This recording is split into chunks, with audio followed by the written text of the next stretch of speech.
안녕하세요. 저는 시스코에서 엔지니어로 근무하고 있는 권철기라고 하고요. 오늘이랑 내일 이제 세션을 조금 진행을 맡게 되었습니다. 그래서 총 네 가지의 큰 대목차 아젠다로 구성이 되어 있고요. 제가 이제 1번부터 1-1, 1-2, 2-1까지 진행을 하고 2-2는 이제 내일 다른 엔지니어 분이 오셔서 이제 이어서 진행을 할 예정입니다. 그래서 이제 점심 식사 하시고 이제 조금 지루할 수 있는 내용이긴 해요. 이제 오전에는 이제 조금 재미있었던 내용이라고 한다면 이제 오후에는 사실은 조금 지루할 수 있는 내용이긴 한데 근데 이제 제가 이제 잘은 알지 못하지만 이제 앞으로의 진로가 뭐 네트워크 엔지니어나 개발자나 아니면 뭐 클라우드 엔지니어나 뭐 보안 엔지니어나 어느 쪽으로 가든 지금 오늘 이제 오늘이랑 내일 말씀드린 내용은 어디나 다 공통적으로 이제 통할 수 있는 이론적 내용입니다. 그래서 이 내용을 어느 정도 좀 탄탄히 이해하고 있으면 어떤 방향으로 가더라도 도움이 될 수 있는 내용이기 때문에 그 내용을 좀 준비를 했고요. 근데 조금 지루하고 재미없을 수도 있어요. 일부는 학교에서 수업을 들은 내용도 단어도 이제 중간중간 나올 수 있는데 그런 내용으로 조금 준비를 했습니다.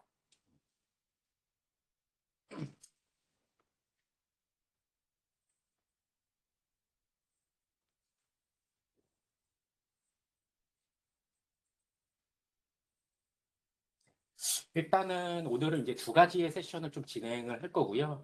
제일 첫 번째로 이제 네트워크 이제 기본에 대해서 설명을 조금 드릴 예정입니다. 그래서 네트워크 기본에 대해서 설명을 드릴 거고, 이제 오늘 두 번째 세션으로는 이제 L2 네트워크 관련된 네트워크 보안 관련돼서 이제 설명을 좀 드릴 거고요.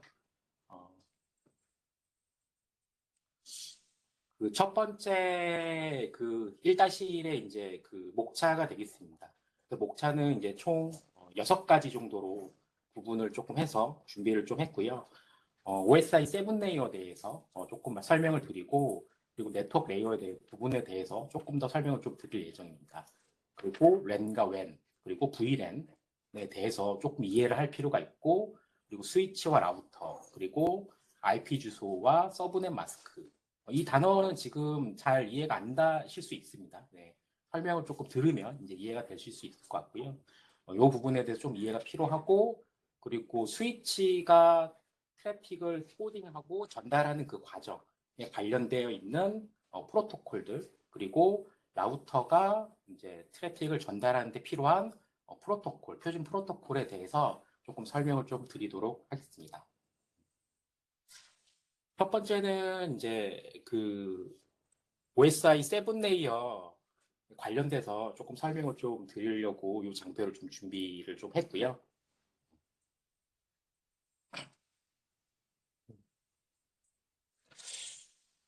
일단은 이제 앞에 오전에 세션에서도 설명을 들으셨겠지만 이제 네트워크 인프라가 이제 하는 역할이 무엇이냐 이제 그런 내용들을 주제로 조금 얘기를 저희가 나눠보았습니다. 그래서 결국에는 네트워크라고 하는 거는 두 개의 컴퓨터, 두 개의 단말기가 어떤 데이터를 전달하기 위해서 필요한 그런 부분이라고 이제 설명을 조금 드렸고요. 그래서 이제 아까 오전에 설명을 들으셨던 것처럼 뭐 그물망이라든지 어떤 그 네트워크 단말기가 데이터를 전달하기 위한 어떤 미디어 매개체라는 얘기들을 저희가 이제 계속해서 했었고요. 그 네트워크는 크게 이제 두 가지 네트워크로 구성이 되어 있습니다. 하나는 이제 퍼블릭 네트워크랑 프라이빗 네트워크로 이제 구성이 되어 있고요. 퍼블릭 네트워크는 이제 이름에서도 저희가 어느 정도 알 수 있듯이 외부에서 인터넷에 연결되어 있는 네트워크를 일반적으로 이제 퍼블릭 네트워크라고 얘기를 하고 있고, 그리고 인터넷에 연결되어 있지 않은 외부에서 접속할 수 없는 네트워크를 저희는 일반적으로 이제 프라이빗 네트워크라고 얘기를 하고 있습니다. 그래서 저희가 일반적으로 이제 뭐 학교라든지 기업에서도 이제 오피스 환경이라든지 이런 환경에서는 일반적으로 이런 것들은 이제 퍼블릭 네트워크라고 얘기를 하고 있고요. 저희가 언제 어디서나 인터넷에 연결을 해서 어떤 서비스를 제공받기 위한 네트워크를 이제 퍼블릭 네트워크라고 얘기를 하고 있고, 외부에 완전히 어떤 이유에 의해서 보안적인 이유에 의해서 네트워크가 인터넷에 연결되지 않는 폐쇄망이라고 하는 환경에 놓일 수가 있습니다. 그런 것들을 이제 프라이빗 망이라고 하는데 이런 특수한 망이 필요한 환경도 많이 있습니다. 예를 들어서 어떤 사용자 네트워크, 사용자의 뭐 정보가 저장되어 있는 어떤 구성이라든지, 아니면은 뭐 어떤 공장의 제조 시설이라든지, 이런 부분에 있어서는 인터넷에 꼭 연결이 되지 않아도 어떤 폐쇄망 안에 있어도 돼야 되는 환경이 있기 때문에 이런 것들을 이제 프라이빗 네트워크라고 얘기를 좀 하고 있습니다.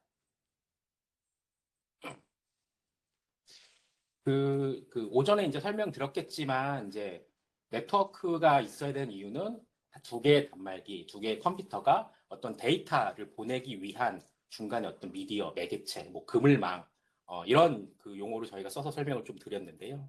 앞서 말씀드린 것처럼 네트워크는 이 두 개의 단말기에 데이터를 전송 보내기 위해서 이제 만들어진 어느 하나의 인프라스트럭처가 되겠습니다. 그런데 사실은 이런 네트워크가 오전에 설명해 드리셨겠지만 표준이라는 기술에 의해서 네트워크가 이렇게 구성이 되어 있습니다. 그런데 예전에는 표준이라는 기술들이 정의되기 전에는 기술이 없었을 때는 각각의 이 네트워크 기술을 만들거나 끌고 나가는 제조사, 벤더들이 네트워크 기술을 표준화하지 않고 각각 만들게 됐었어요. 그래서 특정 벤더끼리 연결을 해야만 네트워크 통신이 되고 이기종 벤더끼리는 연결했을 때는 통신이 되지 않는 그런 환경이 좀 있었습니다. 그래서 예를 들어서 A라는 제조사는 꼭 A라는 제조사끼리 연결이 되어야 어떤 데이터를 주고받을 수 있고 A라는 제조사와 B라는 제조사가 연결됐을 때는 이제 통신이 되지 않는 그런 이유가 있었던 거죠. 그 이유는 어떤 표준에 의해서 동작하지 않고 각각의 제조사마다 어떤 디펜던시를 갖고 독자적인 기술로서 네트워크를 구성하게 됐을 때 통신이 되지 않는 그런 환경에 처하게 됐습니다. 그래서 이런 것들이 사실은 뭐 비용적으로도 그렇고 기술적으로도 그렇고 여러 가지 문제점을 낳았기 때문에 이런 것들을 표준화하는 기구들이 만들어지게 됐습니다. 그래서 크게는 네트워크의 표준화를 만드는 기구가 세 가지의 기구가 있겠습니다. 그래서 첫 번째로는 iOS라는 표준 기구가 있고요. 요게 혹시 이제 여기 전공자분들이 있으신 걸로 봐서는 1학년 때나 정보통신공학이나 정보통신개론 이런 거 보면 OSI 7레이어 이런 것들을 좀 들으셨을 수 있겠는데요. 그 OSI 7레이어를 만든 표준 기구가 IEOS라는 표준 기관이 되겠습니다. 그리고 두 번째로 표준을 만드는 기구가 IEEE라는 표준 협회가 있습니다. 여기서는 이더넷이나 무선 랜이나 랜 관련된 표준을 만드는 기구가 되겠습니다. 그래서 혹시 이런 원서라든지 네트워크 관련된 기술 문서를 보시게 되면 IEEE의 뭐 802.1, 802.3 이렇게 숫자로 나와 있는 것처럼 숫자로 표준을 정의하고 그 뒤에 알파벳을 붙여서 표준을 이렇게 정의하게 됩니다. 주로 이제 아까 말씀드린 것처럼 이제 IEEE는 무선 로컬 랜, 이더넷, 무선 이런 쪽에 이제 표준을 담당하게 되고요. 그리고 IETF라는 표준 그 협회도 또 있게 됩니다. 요거는 이제 주로 레이어 3의 라우팅 프로토콜의 표준을 정의하는 협회 기구가 되겠습니다. 어쨌거나 기존에는 예전에는 특정 제조사의 특정 기술을 써서 같은 벤더끼리만 네트워크를 연결을 해야 유기적으로 연결이 되어서 데이터를 주고 받을 수 있겠다 받고 있었다면 최근에는 이런 세 가지의 표준 협회가 어떤 큰 틀의 표준 기술을 만들어 놓고 이것들을 드래프트 버전으로 만들어서 전 세계에 배포를 하게 됩니다. 릴리즈를 하게 됩니다. 이 기술은 이렇게 만들어야 돼. 라고 하면 그렇게 배포를 하게 되면 이제 그 관련된 기술 문서를 보고 각각의 글로벌한 IT 컴퍼니들이 그 표준에 의거해서 동작하게끔 데이터를 포워딩하게끔 스위칭하게끔 표준을 만드는 그 기관이 이 세 개의 기관이라고 말씀을 드릴 수 있을 것 같고요.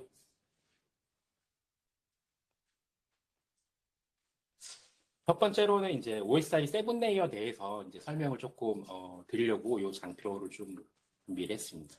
그 OSI 7레이어는 이제 저희가 이제 그 전산이라든지 컴퓨터공학과나 또는 이런 IT 관련 전공을 하게 되면 정보통신 개론에서 이제 제일 첫 번째로 배우는 게 이제 OSI 7레이어 됩니다.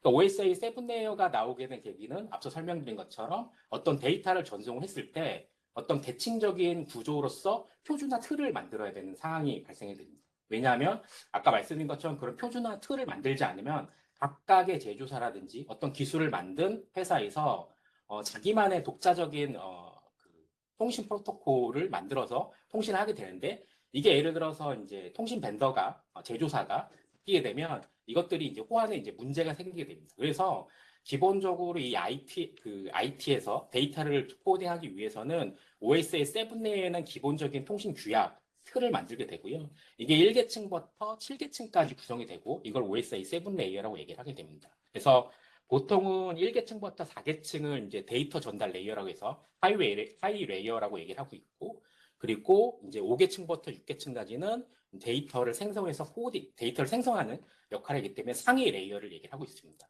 그래서 뒤 슬라이드에서 이 레이어를 기반으로 해서 계속해서 반복적으로 얘기를 하겠는데, 보통은 네트워크 장비나 네트워크 인프라스트럭처는 1번 레이어부터 3번 레이어 또는 일부는 한 4번 레이어 정도까지 네트워크 장비가 이 레이어를 담당하고 있고, 그 상위 레이어는 호스트 단말에 연결되어 있는 어플리케이션, 저희가 이제 노트북에 쓰고 있는 뭐 윈도우라든지 아니면 서버에서 쓰고 있는 윈도우 서버나 뭐 리눅스라든지 이런 어플리케이션 OS들이 이 상위 레이어를 담당을 해서 데이터를 주고받게 됩니다. 그러면 저희 시스코는 이제 데이터를 전송하기 있을 때 어떤 OS를 만들거나 이 상위 레이어를 만드는 회사는 아니잖아요. 그러니까 이런 상위 레이어와 하위 레이어가 벤더가 바뀌더라도 각각의 레이어별로 그 표준에 의거해서 스택을 쌓을 수 있다면 어떤 벤더가 중간에 이기종 벤더가 있더라도 동일하게 그 데이터를 포워딩할 수 있는 규약이 OSI 7 레이어가 되겠습니다. 그 중에서 네트워크는 1계층부터 3계층까지 물리적 계층 레이어랑 데이터 링크랑 네트워크 계층을 주로 담당을 하게 되고, 일부는 이제 4계층, 트랜스포트 계층까지 네트워크 장비가 담당을 하게 됩니다. 그러면 이 각각의 계층적인 이 레이어가 어떤 역할을 하느냐에 대해서 저희가 기본적으로 좀 이해가 필요합니다. 이건 데이터 통신에서도 아마 들어보실 수도 있겠지만 각각의 이 계층에서 해야 되는 역할이 있게 되는 거죠. 그래서 첫 번째로는 피지컬 레이어는 물리적 계층은 오전에서도 이제 사진으로 잠깐 보셨겠지만 네트워크와 네트워크 또는 단말기 호스트와 네트워크 연결될 때 물리적으로 연결되는 케이블을 1계층, 물리적 계층이라고 얘기를 하고 있고요. 그리고 데이터 링크 계층 같은 경우는 이제 이 단말기와 단말기가 연결하기 위해서는 어떤 미디어가 필요하게 됩니다. 이 미디어를 담당하는 기술을 오전에 이더넷이라고 저희가 배우게 됐고요. 이 이더넷이 기능이 녹아있는 역할을 네트워크 룰을 하는 디바이스가 네트워크 스위치고, 이 2계층에서 어떤 유니크한 어드레스 주소를 줘야 됩니다. 이거를 이제 맥 주소라고 얘기를 하고 있습니다. 일단은 잘 이해가 안 될 수 있지만 이 단어가 계속해서 반복하게 나오게 되면 이제 오후 부분에는 어느 정도 이해가 되실 겁니다. 그리고 네트워크 계층 3계층에서는 어떤 단말기와 단말기가 네트워크 통신을 하기 위해서는 어떤 유니크한 IP 어드레스라는 주소 체계가 좀 필요하게 됩니다. 그때 IP 어드레스가 필요하게 됐고, 그 IP 어드레스와 관련된 또 통신 프로토콜들이 있습니다. 뭐 ICMP라든지 IGMP라든지 ARP 프로토콜 같은 이런 통신 프로토콜이 있는데, 요거는 이제 어떻게 동작하는지는 이 슬라이드에 조금 더 설명을 드리도록 하겠습니다. 4계층에서는 특정 어떤 어플리케이션의 서비스를 정의하기 위해서 포트 어드레스라는 또 구분인자가 또 들어가게 됩니다. 이 4계층의 포트 어드레스라는 구분이 들어가고, 이 포트 어드레스는 크게 TCP와 UDP라는 통신 규약으로 또 나눠지게 됩니다. 그래서 TCP와 UDP가 각 하는 역할이 조금씩 틀리고 동작하는 부분이 좀 틀린데, 이 부분에 대해서 조금 더 자세히 설명을 좀 드리도록 하겠습니다. 어쨌거나 네트워크 스위치는 1계층부터 4계층 일부까지 담당을 해서 단말기에서 받은 트래픽을 목적지까지 안전하고 그리고 빠르고 최단 거리로 전송하기 위해서 이 각각의 계층별로 말씀드린 이런 표준 프로토콜을 사용을 하게 되게 됩니다. 첫 번째로 조금 자세히 보도록 하겠습니다. 이제 물리적 계층 1계층이라고 좀 말씀을 드렸고요. 1계층에서는 지금 이제 저희가 지금 여기 랩실 환경에서는 무선으로 연결이 되어 있잖아요.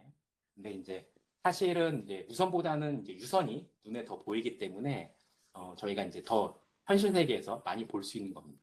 그래서 단말기와 단말기가 연결되거나 단말기와 어떤 네트워크 스위치, 뭐 IP 타입 공유가 될 수도 있고요. 이렇게 연결될 때 물리적으로 연결되는 케이블을 피지컬 레이어라고 얘기를 하면 됩니다. 그래서 화면에 보시는 것처럼 예, 그리고 화살표가 좀 잘 보이지 않는데 어쨌거나 네. 단말기가 네트워크와 연결될 때 제일 많이 저희가 이제 그 일상생활에서 많이 볼 수 있는 거는 UTP라는 케이블이 되겠습니다. 여기 가운데 보게 되면 이렇게 플라스틱 앞에 그 캡이 씌워져 있고 뒤에 이제 부들부들한 구리선이 연결되어 있는 UTP 케이블이 되겠습니다. 이런 것들을 그 OSI 7A에서 1계층, 물리적 계층을 지칭을 할 때 이제 이런 것들을 이제 1계층이라고 얘기를 하고 있고요. 두 번째로는 요 바로 밑에 보면 이렇게 보면은 여기 파이버라고 적혀 있는데요. 좀 고대역 폭의 데이터를 전송하기 위해서는 이런 UTP 케이블을 말고 이런 광 케이블, 비세 신호로 데이터를 전송하기 위해서 필요한 물리적 계층에서 담당하고 있는 케이블이 있습니다. 그리고 요거는 오른쪽에 척이 보면 이제 콕스라고 적혀 있는데요. 요거는 이제 조금 요즘은 좀 보기 어렵겠지만 저희가 이제 좀 설명을 드리자면은 이제 TV라든지 유선 방송 같은 걸 볼 때 동축 케이블을 이렇게 꽂게 되잖아요. 그럴 때 쓰게 되는 이제 미디어가 되겠습니다. 피지컬 레이어를 담당하는 미디어가 되겠습니다. 어쨌거나 전기 신호로 데이터를 보내거나 비세 신호로 데이터를 보내거나 데이터를 네트워크 스위치나 목적지의 단말기로 안전하게 연결하기 위한 거를 피지컬 레이어라고 얘기했고, 그럼 피지컬 레이어를 담당하는 것들이 이런 케이블들이 되겠습니다. 이 케이블은 밴드위더스라든지 거리에 따라서 선택해야 되는 사항들이 다 별도로 있고요. 그리고 또 하나 저희가 요즘은 이제 가장 많이 쓰고 있는 일반적으로 요즘 노트북은 이제 유선 램포트가 없기도 한데요. 무선을 제일 많이 쓰고 있는데 이 무선도 피지컬 레이어입니다. 그러니까 눈으로 보이는 케이블도 피지컬 레이어고 저희가 눈으로 보이진 않지만 이 미디어가 무선 주파수를 타고 어딘가에 무선 억세스 포인트 공유기에 연결될 때 이 구간도 지금 무선으로 연결되는 것도 피지컬 레이어라고 합니다. 다만 이건 눈에 보이지 않는 주파수가 되겠죠. 이걸 피지컬 레이어라고 얘기를 하고 있습니다. 두 번째로 이제 이계층은 이제 데이터 링크라고 얘기를 하고 있습니다. 이걸 이제 이계층이라고 얘기를 하고 있고요. 이 이계층을 구성을 할 때 다양한 방식으로 이제 구성을 할 수 있습니다. 화면에 보시는 것처럼 버스 구조로도 구성을 할 수 있고 링 구조로도 구성을 할 수 있고 뭐 트리 구조로도 구성을 할 수 있습니다. 그래서 단말기가 네트워크 스위치에 트래픽을 전송하고 난 다음에 그 다음 스위치에 전달하기 위해서 필요한 계층이 이 계층이 될 것 같고요. 이 계층을 담당하고 있는 네트워크 디바이스를 저희는 일반적으로 스위치라고 얘기합니다. 그래서 혹시 스위치를 보셨는지 모르겠지만 각각의 가정집에 유선 랜 케이블로 벽면에 연결하게 되면 눈에 보이지 않는 저 어딘가에는 스위치 포트가 이렇게 있는 겁니다. 그 스위치 포트가 광 케이블을 길게 연결을 해서 각각의 아파트의 방에 있는 램포트까지 연결이 되고 저희는 그 램포트에 끼게 연결하게 되면 구성이 되는 거고 그거를 스위치라고 말씀드릴 수 있습니다. 그래서 이 스위치 데이터 링크 레이어에서는 이제 주로 저희가 얘기할 수 있는 게 맥 어드레스라는 부분 주소가 있고요. 맥 어드레스는 L2로 통신을 할 때 어떤 유니크한 구분 인자가 되겠습니다. 이 맥 어드레스가 어떤 역할을 하는지는 뒤에 슬라이드에 조금 자세히 나와 있고 또 이 계층에서 주로 담당하고 있는 거는 이제 오류 검출을 하고 있습니다. 이게 오류 검출이라고 하면은 조금 잘 이해가 안 되실 수 있는데 데이터 통신에서 조금 재미없는 얘기지만 CRC 에러 체크라는 단어를 혹시 들어보신 적 있으실 거예요.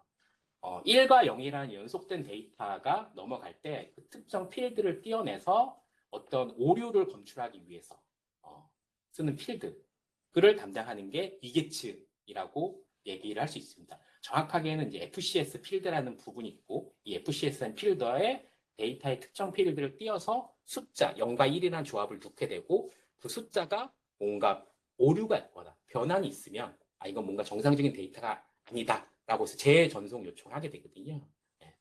기본적으로 네트워크는 중간에 미디어가 데이터가 오류가 있을 수 있습니다.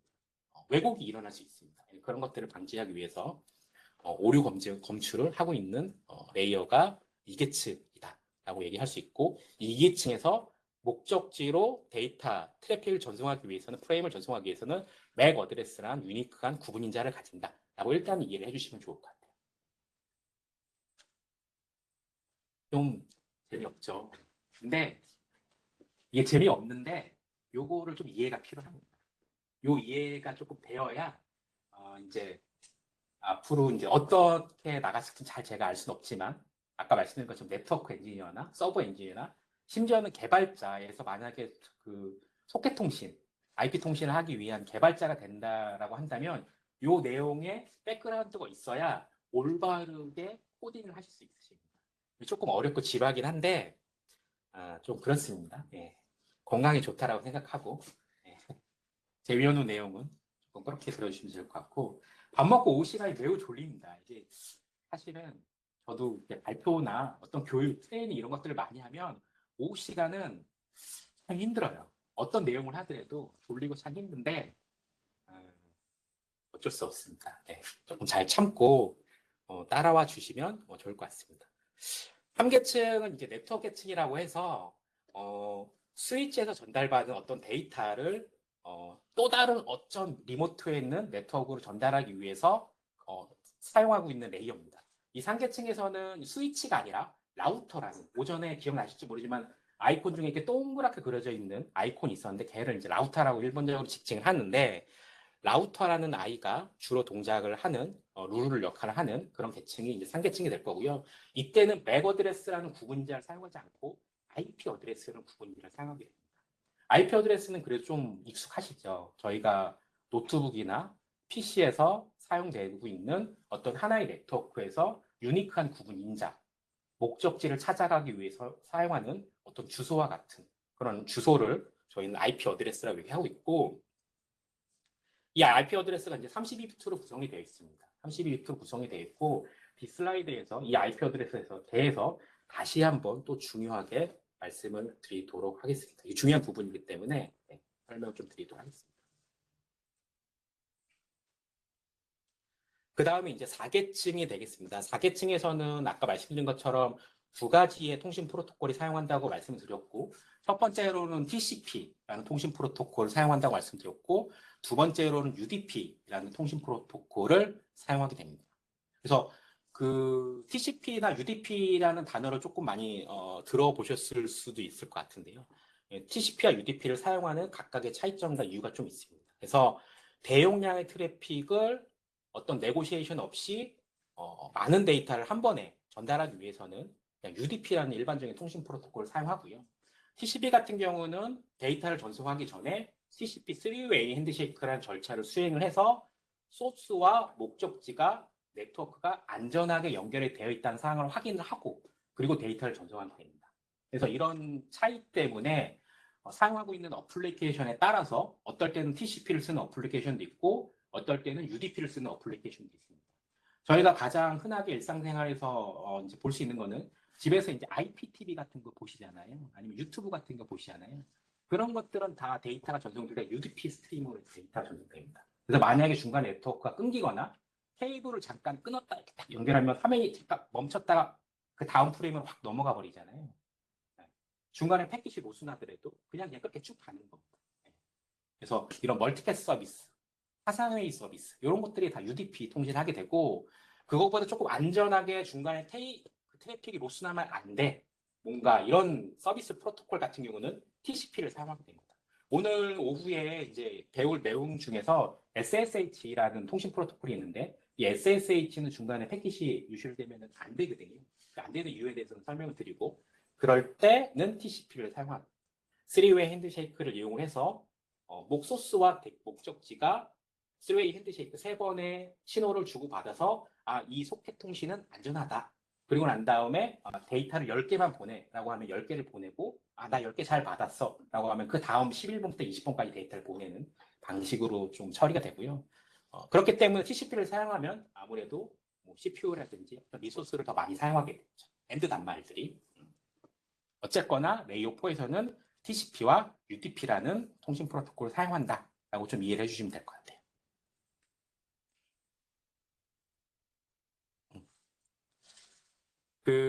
이제 저희가 레이어 2에 대해서 조금 이해를 할 필요가 있습니다. 그러니까 네트워크 엔지니어도 네트워크 엔지니어라고 한다면 인프라에 관련된 엔지니어라고 한다면 이거는 보안도 마찬가지입니다. 그래서 네트워크 2에서 사용되고 있는 통신 규약 프로토콜에 대해서 좀 이해를 해야 될 필요가 있고요. 이 화면에 나와 있는 거는 레이어 2의 패킷의 헤더를 이제 캡처해서 이제 보여드리는 요 자료가 되겠습니다. 실제로 이제 지나다니는 패킷들을 캡처해서 보신 적이 있으실 수도 있고 없을 수도 있습니다. 그래서 실제로 데이터를 패킷을 다 캡처를 하면 그 안에는 이런 식의 각각의 필드로 구성이 되어 있습니다. 필드로 구성이 되어 있고 이 안에는 여기 보시는 것처럼 수없이 많은 필드들이 몇 바이트 단위로 다 쪼개져 있습니다. 이 다 필드들이 이유가 있는데 가장 중요한 필드는 한 두 가지 정도, 세 가지 정도로 좀 이해해 주시면 될 것 같고 나머지 필드들은 이제 뭐 구글링이나 어떤 책에서라든지 한번 보셔주시면 될 것 같고 제일 중요한 건 이제 맥 어드레스가 되겠습니다. 제가 아까 말씀드린 것처럼 L2 스위치에서는 하나의 조그만 네트워크에서는 이더넷 환경에서는 소스에서 목적지로 가기 위해서는 특정 주소가 맥 어드레스를 사용한다라고 말씀드렸잖아요. 여기 보시면 데스티네이션 맥 어드레스 6바이트, 6옥테비 바이트란 뜻입니다. 그리고 소스 맥 어드레스가 6바이트, 6옥테비 바이트란 뜻입니다. 이렇게 두 가지 구분이에요. 그래서 만약에 1번 PC와 2번 PC가 있다면 그 각각의 PC에는 그 유니크한 맥 어드레스가 있게 됩니다. 유니크한 맥 어드레스가 있고 소스 맥은 제 PC가 될 거고 목적지 PC로 트래픽이 가기 위해서는 저 데스티네이션 맥 어드레스 필드에 그 상대방에 있는 노트북에 맥 어드레스가 들어가서 통신이 되게 됩니다. 패킷이 지나가게 됩니다. 그러면 중간에 있는 L2 스위치는 저 목적지의 맥 어드레스를 보고 어디론가 데이터를 보내야겠죠. 그 역할을 하는 게 이더넷이라는 미디어에서 스위치가 하는 역할이 됐습니다. 그래서 제일 중요한 게 일단 맥 어드레스다라고 이해를 해주시면 될 것 같고 맥 어드레스를 계속해서 반복적으로 설명을 드리겠지만 맥 어드레스의 길이는 6바이트, 48비트로 구성이 되어 있습니다. 48비트로 구성이 되어 있고 그렇게 구성이 되어 있다. 일단 여기까지 좀 이해를 해주시면 될 것 같고 또 하나 이제 그 아까 말씀드린 것처럼 이제 CRC 에러 체크라는 필드가 들어가 있습니다. 보면은 이제 FCS라는 필드가 있는데 FCS라는 필드가 여기 이제 4바이트가 이렇게 들어갑니다. 32비트로. 그러면 저 4바이트의 필드는 혹시 CRC 에러 체크 이런 거를 배워보셨는지 모르겠지만 요 밑에 이제 실제로 데이터들이 쭉 붙는 거거든요.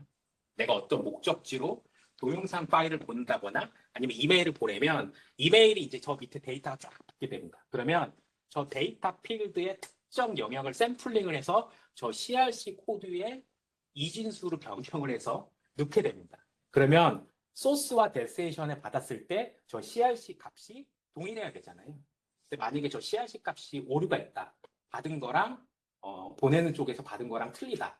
라고 하면 뭔가 데이터가 오염됐다라고 이해할 수 있는 거잖아요. 네. 그래서 그렇게 오류 체크 영역이 들어가는 영역이 이계층이다. 라고 좀 이해를 해주시면 될 것 같아요. 그 맥 어드레스는 유니크해야 됩니다. 근데 이게 유니크한 게 어느 정도 유니크해야 되냐고 한다면 전 세계적으로 유니크한 겁니다. 유일무이한 존재인 겁니다. 그래서 아까 말씀드린 것처럼 4바이트, 48비트의 길이로 구성이 되어 있고 요거는 이제 왜 제가 이 화면을 캡처했냐면 이 44바이트, 이 48비트 중에서 전반부 24비트는 OUI라고 해서 벤더에서 지정을 해서 찍혀서 나오는 겁니다. 저희가 수정할 수 없는 주소입니다. 그러니까 예를 들어서 노트북에 무선 랜카드를 만드는 제조사거나 어떤 네트워크 디바이스를 만드는 회사라면 이 앞에 전반부의 24비트를 공장에서 찍어서 나오게 되는 거고 이 공장에서 찍어서 나올 때 각각의 제조사마다 유니크하게 부여받은 그 24비트의 영역이 있습니다. 그걸 이제 OUI라고 조금 얘기를 하고 있고요. 그래서 여기 보면은 저희 노트북에 보면 그 IP 컨피그라고 이렇게 몇 명을 치고 나면 도스창에서 찍으면 맥 어드레스 이렇게 쭉 나오잖아요. 그런 것들을 요런 데다 놓고 엔터를 치면 이 맥 어드레스가 어떤 제조사일 건지.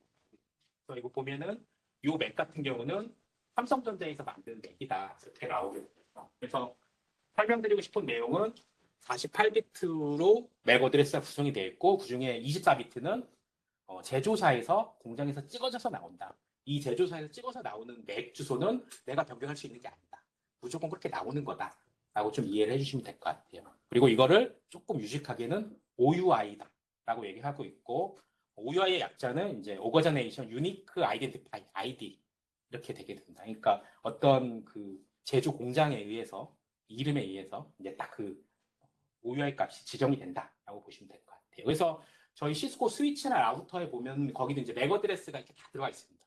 그 검색하면 이제 시스코라고 나오게 되죠.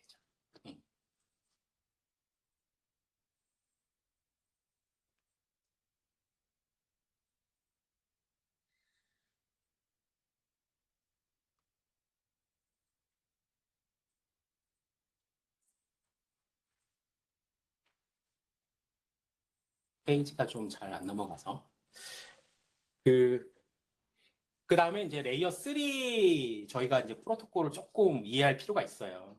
그 레이어 2에서는 맥 어드레스라는 게 어쨌거나 이제 중요한 역할을 한다라고 얘기를 했고 레이어 3에서도 패킷을 캡처를 해서 평면도를 펼치면 저런 필드들이 들어가게 됩니다. 저 필드들이 들어가는 거고 저 필드에서 가장 이제 중요하게 역할을 하는 거는 IP 어드레스. 요건 조금 익숙하실 수 있으십니다. 윈도우나 이런 데에서 노트북에서 저희가 IP 어드레스를 수동으로 설정을 할 수도 있잖아요. 물론 안 할 수도 있지만. 그때 들어가는 필드가 레이어 3의 IP 주소라는 부분이고 여기서도 보면은 보면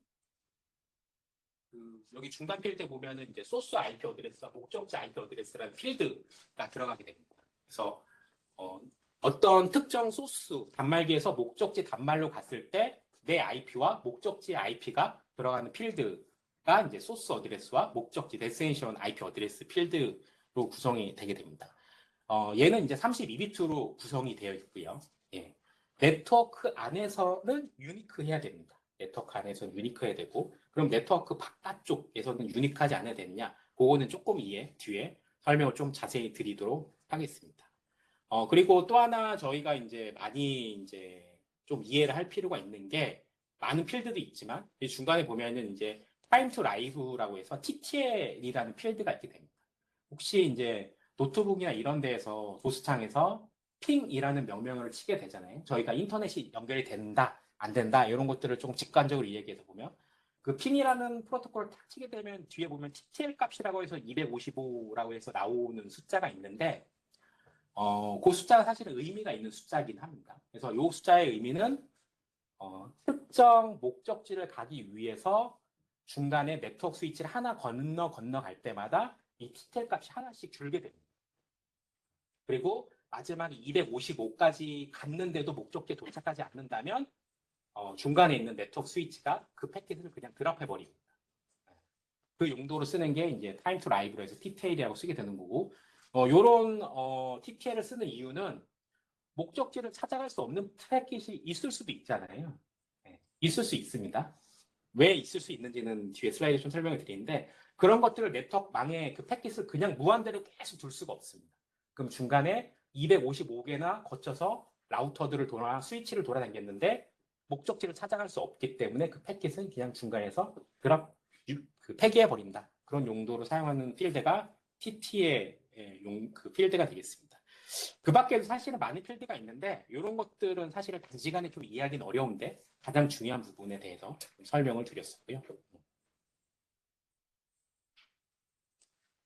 그 다음은 이제 4계층에 대해서 조금 자세히 설명을 좀 보도록 하겠습니다. 이게 이제 4계층에서 포트 어드레스를 쓰는 패킷을 캡처를 해서 평면화한 겁니다. 그래서 첫 번째로는 그 TCP와 UDP 중에서 TCP 부분을 이제 설명을 좀 드리려고 이 부분을 좀 캡처를 했고요. 4계층에서는 주로 담당하는 게 내가 어떤 서비스를 사용하겠느냐라는 거를 서로 정의하기 위해서 사용하는 프로토콜이다라고 말씀을 드릴 수 있을 것 같고요. 그 4계층에서는 가장 중요한 게 저기 보면은 소스 포트와 데스티네이션 포트라는 필드가 있습니다. 그래서 소스 포트는 내가 데이터를 만들어서 어떤 목적지로 보낼 때 그 소스 단말기, 노트북이 포트 어드레스, 이메일 포트 어드레스를 넣어서 저 포트 필드 딱 넣게 됩니다. 그때 하는 역할이고 이 목적지 포트 어드레스가 중요합니다. 내가 어떤 목적지의 어떤 서비스를 이용할 거야 라고 정의하기 위해서 쓰는 게 데스티네이션 포트 어드레스입니다. 그래서 저희가 예를 들어서 하나의 노트북에 HTTP로 네이버라는 웹페이지를 딱 검색을 하게 되면 저 목적지의 데스티네이션 포트는 웹페이지 HTTP니까 80 포트를 쓸 거야 라고 약속을 하는 겁니다. 이게 통신 규약입니다. 그래서 저 80 포트를 만약에 받게 되면, 상대방이 받게 되면, 아, 이 사람은 웹페이지 HTTP라는 서비스를 이용하겠구나 라고 생각을 하고 그 웹페이지에 관련된 정보를 응답을 하게 됩니다. 이해되시나요? 그리고 만약에 동일한 단말기가 웹페이지가 아니라 예를 들어서 FTP라는 대용량의 데이터를 전송하기 위한 서비스를 할 거야 라고 한다면 저 데스티네이션 포트가 FTP에 서로 약속한 표준 프로토콜인 번호가 제가 22번인지 23번인지 지금 헷갈리긴 한데 어쨌거나 그 22번이라는 포트 어드레스를 달아서 데스티네이션 포트로 보내면 그 똑같은 서버가 받더라도 아 얘는 HTTP가 아니라 FTP로 데이터를 전송하려고 하는구나 라고 해서 그 서비스를 소켓 통신을 열게 됩니다. 그래서 4계층에서는 저 목적지 데스티네이션 포트 어드레스를 보고 내가 어떤 서비스를 할 건지를 정의하는 역할을 하는 게 제일 중요한 게 그 4계층에서 이렇게 처리를 하는 거고요. 그 4계층에서는 TCP와 UDP라는 그 통신 프로토콜로 나눠진다고 말씀드렸고 TCP는 아까 말씀드린 것처럼 소스와 데스티네이션 마지막 목적지까지 뭔가 안전하게 세션을 연결하고 그 뒤에 데이터를 전송하기 위한 어떤 서비스를 할 때 어떤 중요한 중간에 패킷이 유출되는 안 되는 그런 환경일 때는 TCP를 쓴다고 얘기했고 그 TCP가 동작하는 좀 특이한 그 로직이 이렇게 화면에 오른쪽 밑에 보시는 것처럼 3웨이 핸드쉐이크라는 통신 절차를 통하고 난 다음에 데이터를 전송하면 됩니다.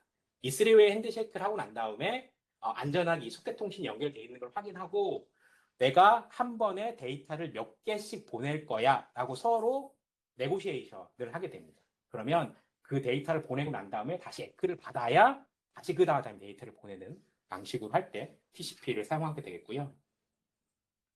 UDP는 그런 거 없습니다. 그냥 소스와 데스티네이션 포트가 있고 그냥 그 밑에 데이터를 붙여서 그냥 일방적으로 막 쏩니다. 그래서 중간에 트래픽 유실이 나면 그냥 유실이 안 돼도 그냥 끝나는 겁니다. 그럴 땐 UDP를 쓴다 라고 이해를 해주시면 될 것 같아요. 그래서 저희가 이 노트북에서 뭐 이메일을 보내던 뭐 웹페이지를 보던 인터넷 뱅킹을 하던 기본적으로 이 레이어 2, 레이어 3, 레이어 4의 헤더가 각각 탁탁탁 붙어서 목적지로 전달이 되는 겁니다. 그 뒤에 당연히 데이터가 붙겠죠. 그래서 예를 들어서 저희가 이메일을 보낸다.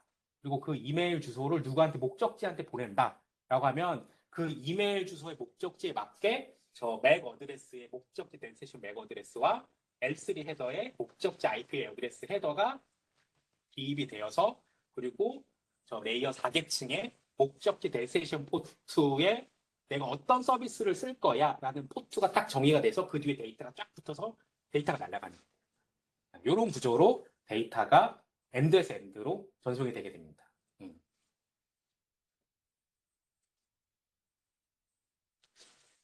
그 추가적으로 요거는 그냥 참고적으로 아시면 좋을 것 같아서 조금 그 슬라이드에 좀 넣었고요. 그 네트워크 스위치 라우터들이 데이터만 전송을 하는 역할을 요즘은 하지 않습니다. 최근에는 이제 데이터뿐만이 아니라 다양한 IoT 센서라든지 이런 부분 때문에 이 그 네트워크 스위치가 전력도 전송하게 됩니다.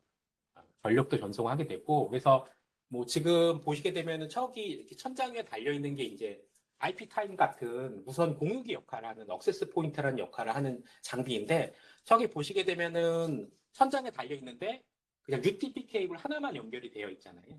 예. 근데도 저기 LED에 보면은 파란색 불이 들어와 있잖아요.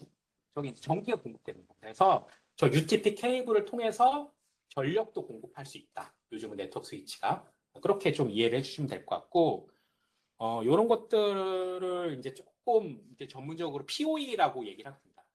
패켓 오버 이더넷이라고, 파워 오버 이더넷이라고 해서 이더넷 케이블을 통해서 전력을 공급하는 겁니다. 그래서 최소 15W부터 최대 이제 표준으로는 죄송합니다. 네, 60W까지 전력을 공급할 수 있습니다. 그래서 60W까지 전력을 공급할 수 있으면 이런 데스크탑이나 노트북도 이제는 저런 광 케이블만 꼽으면 별도의 전원 그 코드를 연결하지 않더라도 부팅시켜서 전원을 공급할 수 있습니다. 그래서 최근에 이제 조금 이제 건물을 새로 짓거나 대규모의 빌딩을 짓는 어떤 고객이 있다면 요즘 이제 전원 코드 같은 것들은 별도로 이렇게 만들지 않습니다. 비용을 좀 절감하기 위해서. 그래서 저런 그 케이블을 통해서 데이터도 전송하고 전기도 공급하는 그런 기술을 POE라고 얘기하고 있고, 이 POE는 그냥 지원되는 건 아니고요. 그 물리적 계층을 담당하고 있는 UTP 케이블의 또 표준 규격이 있습니다. 카테고리 1번부터 카테고리 7번까지 해가지고 각각의 이제 규격이 있는데 그 적정한 규격에 맞게끔 전력을 최대 맥스로 보낼 수 있는 한계치가 있기 때문에 그렇게 해서 전력을 보낼 수 있다라고 좀 이해를 해주시면 될 것 같아요. 그래서 지금 이제 기본적으로 L2 그 OSI 세븐 레이어에 대해서 설명을 조금 드렸고요. 그리고 중요하게 물리적 계층, 그리고 2계층, 3계층, 4계층에 대해서 조금 설명을 드렸습니다. 설명을 좀 드렸고, 그 지금 벌써 한 지가 지금 한 50분 정도 벌써 가까이 됐는데, 잠깐 한 10분 정도 쉬었다가 반 떼시고 저희가 이제 2시부터 다시 시작하도록 하겠습니다. 네.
까매야 되겠네.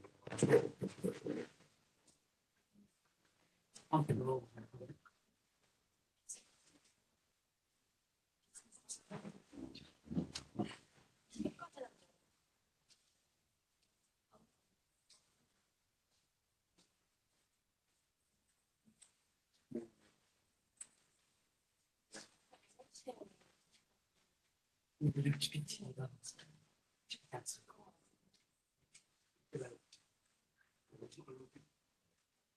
재미있는 그거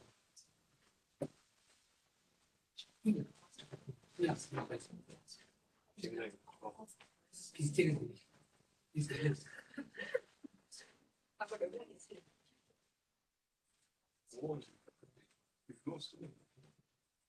그래서 또 있는 수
아니야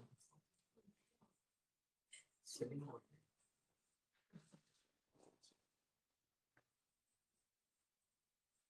아예 안 봤어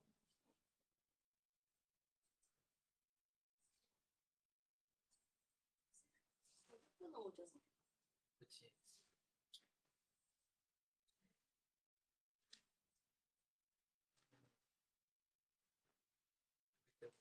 때문에 훨씬 적었네 저도? 저 분야가 있구나 하신 거지. 그냥 안 맞았는데 그래서 볼 수 있어 음.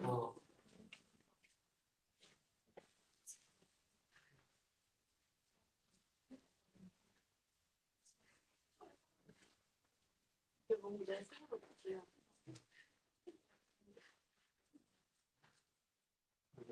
습관이 없어서 희한이지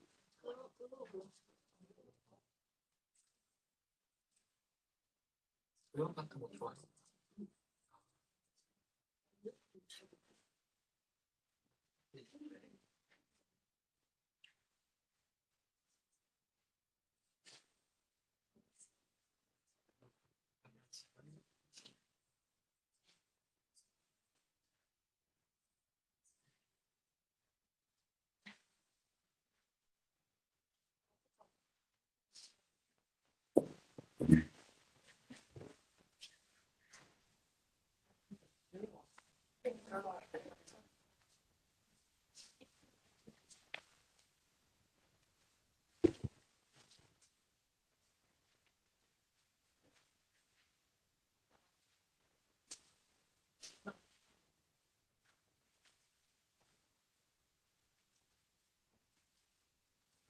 너무 맛있게 먹겠네. 이게 진짜 맛있어.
이어서 좀 하도록 하겠습니다.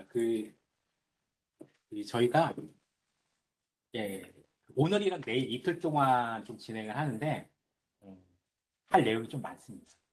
왜냐하면 이제 미션으로 저희가 할당받은 해야 되는 부분이 있기 때문에 그래서 조금 할 내용이 많고 그래서 조금 빨리 좀 진행을 좀 해야 돼서 좀 진행하도록 하겠습니다. 그래서 앞에 슬라이드에서는 이제 OSI 7레이어에 대해서 설명을 좀 드렸고 그 각각의 레이어별로 이제 하는 역할 그리고 그 각각의 레이어에서 주요하게 역할을 하는 패키지들 중에서 그 필드 어떤 필드들이 있는지에 대해서 설명을 좀 드렸고요. 이제 그 두 번째 목차로는 이제 램 그리고 VLAN이라는 개념에 대해서 설명을 좀 드리려고 이 장표를 좀 만들어 봤습니다.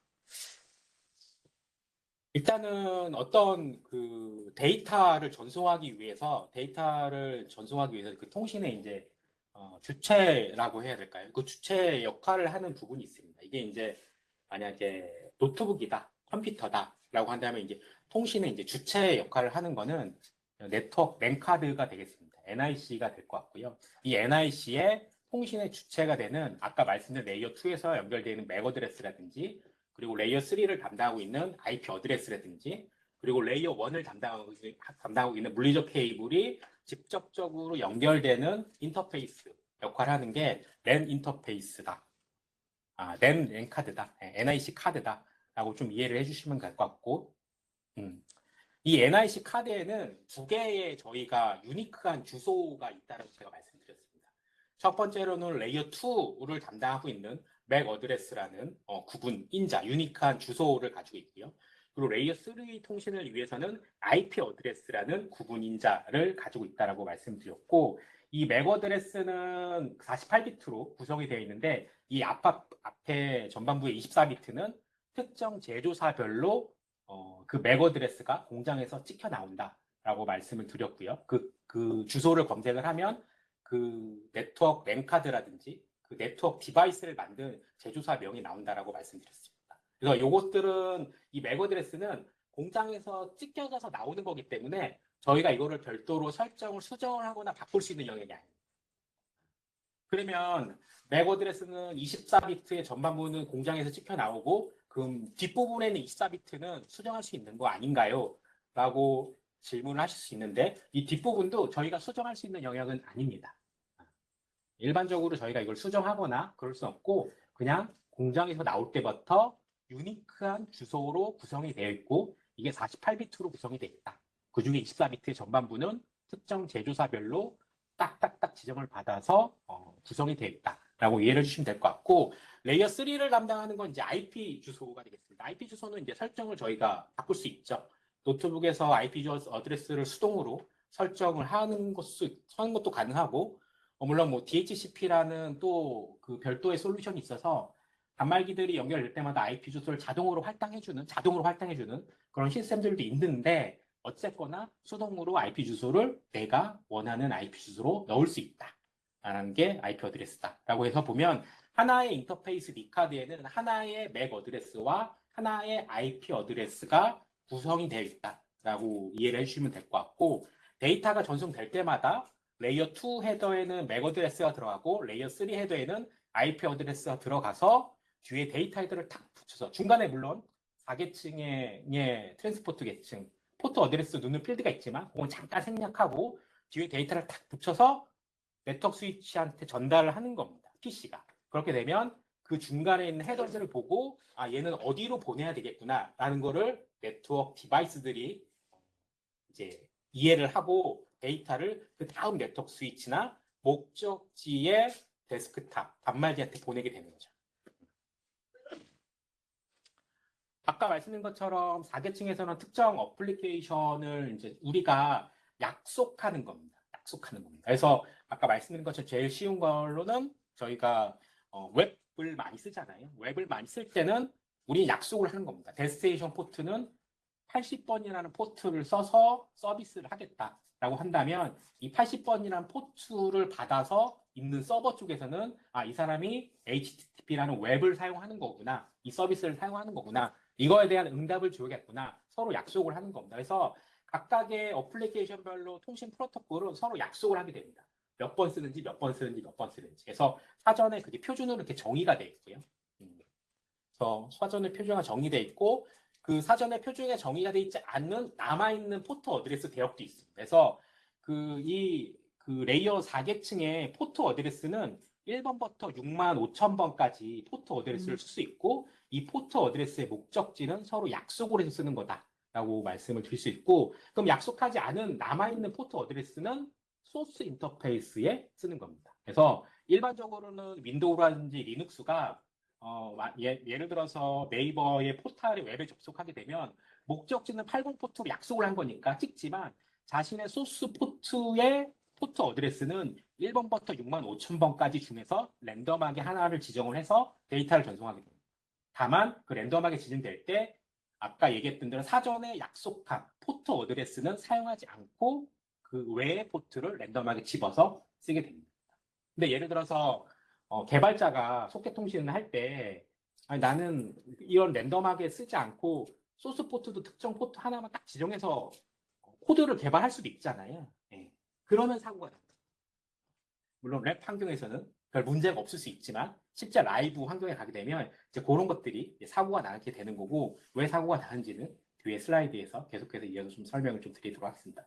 그렇기 때문에 지금 이 말씀드린 이 사항들은 꼭 네트워크 엔지니어나 인프라스트럭처에 관련된 부분이 아니더라도 어느 방향으로 가더라도 IT의 어떤 진로를 선택한다면 기본적으로 알고 있으면 도움이 될 수 있는 내용이다라고 이해를 해주시면 될 것 같아요.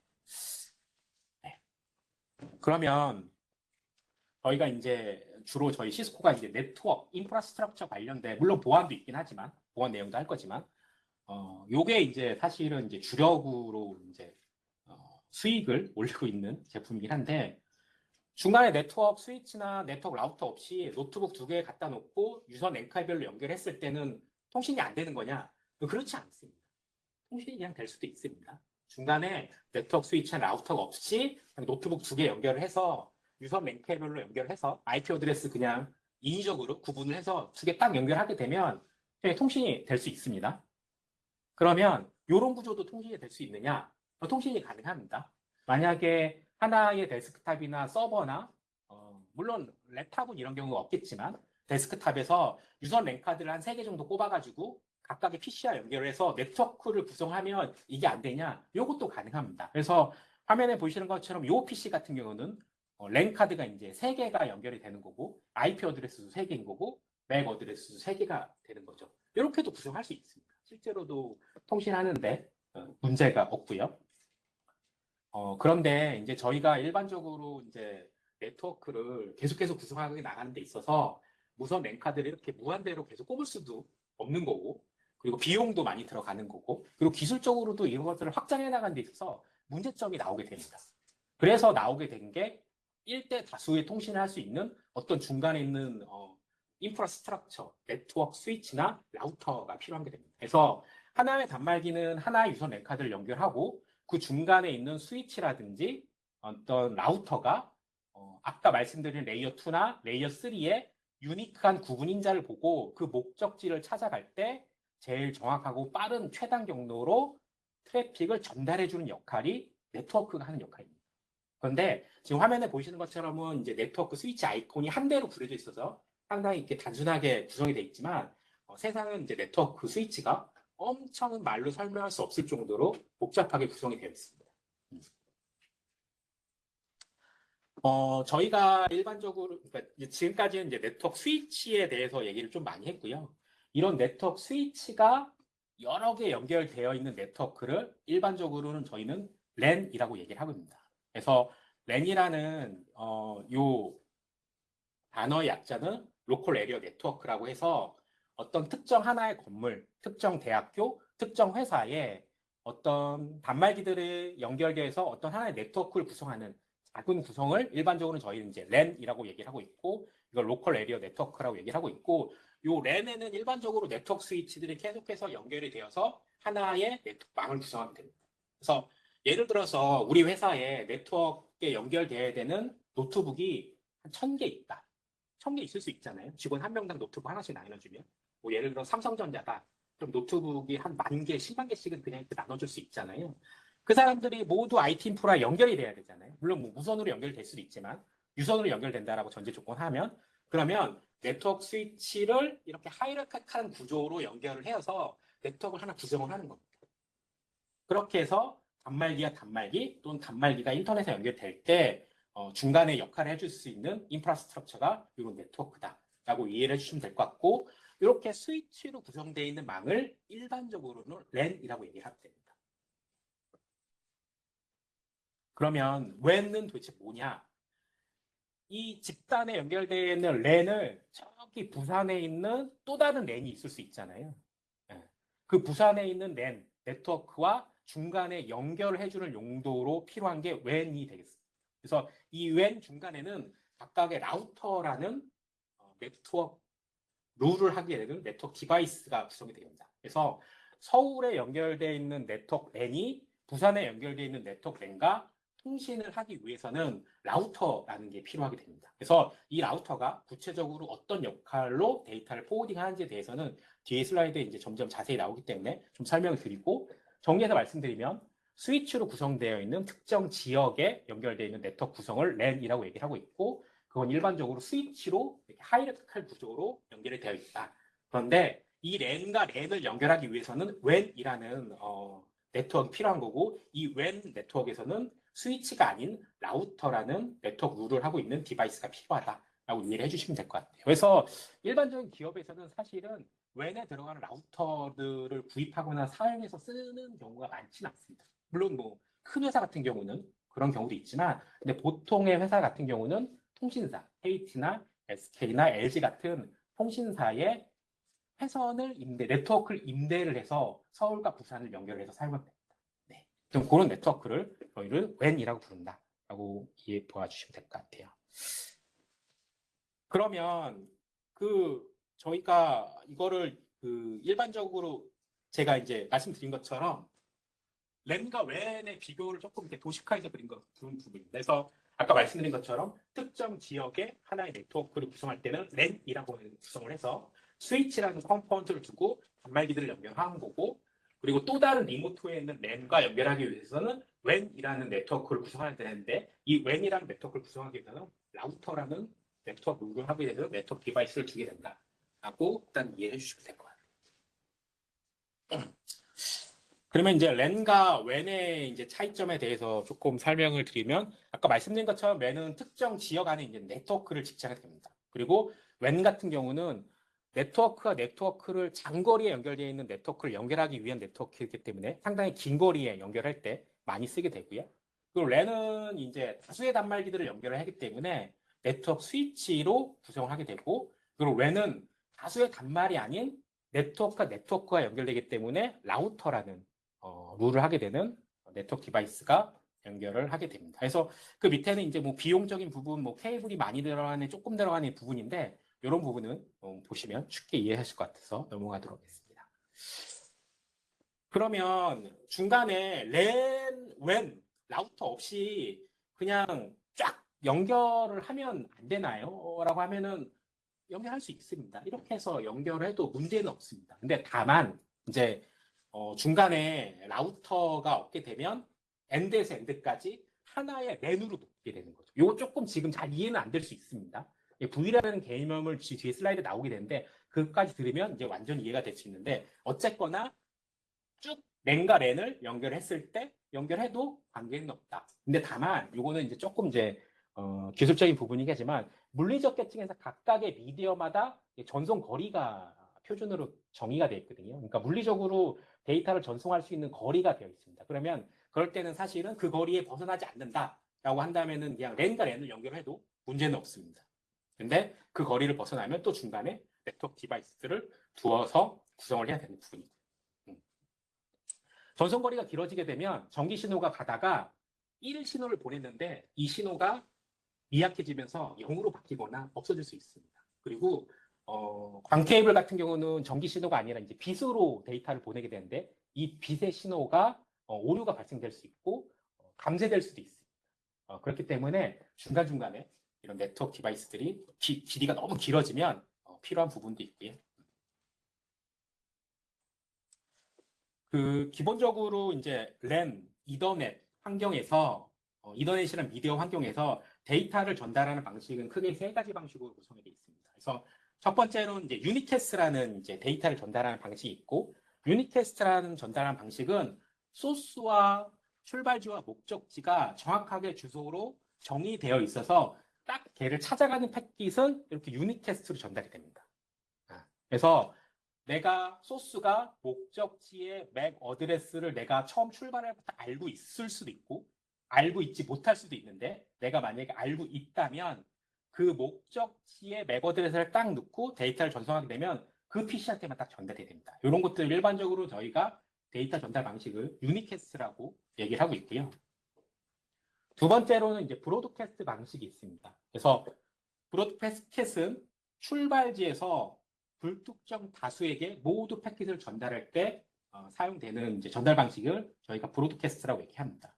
그래서 브로드캐스트가 언제 쓰이는지는 뒤에 슬라이드에 좀 이어서 설명이 되어 있기 때문에 설명을 좀 드리고요. 그래서 정리를 하면 유니캐스트와는 정반대인 거죠. 유니캐스트는 특정 목적지가 정의되어 있기 때문에 내가 그 목적지에 단말이 연결되어 있는 인터페이스만 트래픽을 전달하는 거고, 브로드캐스트는 내가 들어온 인터페이스를 제외한 모든 인터페이스로 트래픽을 다 보내는 겁니다. 이걸 조금 이제 기술적으로 뭐 플러딩이라고도 얘기할 수도 있고, 브로드캐스트 패킷이라고도 얘기할 수 있는데, 이런 것들을 이렇게 전달 방식이 어쨌거나 브로드캐스트 방식이 있다라고 좀 이해를 해주시면 될 것 같아요. 그리고 세 번째로는 멀티캐스트 방식이 있습니다. 그래서 특정 목적지 그룹에게만 내가 패킷을 보내고 싶을 때 쓰는 전달 방식을 멀티캐스트 방식이 되겠습니다.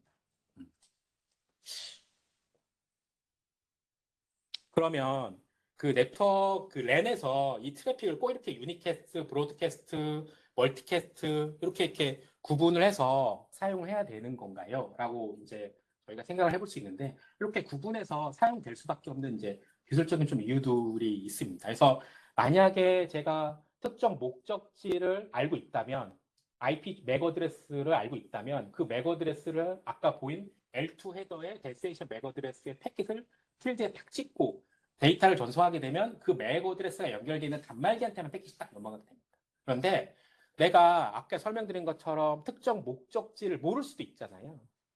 소스에서 시작하는 단말이. 네. 모를 때는 일단은 모든 네트워크에 연결된 단말한테 패킷을 전부 다 뿌려야 되는 상황이 있을 수 있습니다. 그럴 때 브로드캐스트가 일반적으로 많이 발생이 되는 거고, 그렇기 때문에 각각의 상황에 따라서 유니캐스트가 사용돼야 될 때도 있고, 브로드캐스트 패킷이 사용돼야 될 수도 있습니다. 그리고 멀티캐스트는 특정 서비스 가 필요할 때 사용되는 프로토콜이 되겠습니다. 예를 들어서 아까 설명드린 것처럼 제가 이제 IPTV 같은 거 설명을 드렸잖아요. 예를 들어서 하나의 아파트 스위치에 이제 아파트에 이제 사신다라고 가정을 하고 아파트에는 이제 1층부터 24층까지 있다라면 그 층마다 스위치에서 유선 랜 케이블 이렇게 내려갈 거예요. 저희 눈에는 보이지 않지만. 근데 그 유선 랜 케이블에 연결이 되었을 때 예를 들어서 IPTV를 보고 있다라고 하면은 그 1층부터 24층까지는 집중해서 멀티캐스트 IPTV를 보고 싶은 집도 있을 거고 보고 싶지 않은 집들도 있을 거잖아요. KBL을 그냥 꺼버리는 집들도 있을 거잖아요.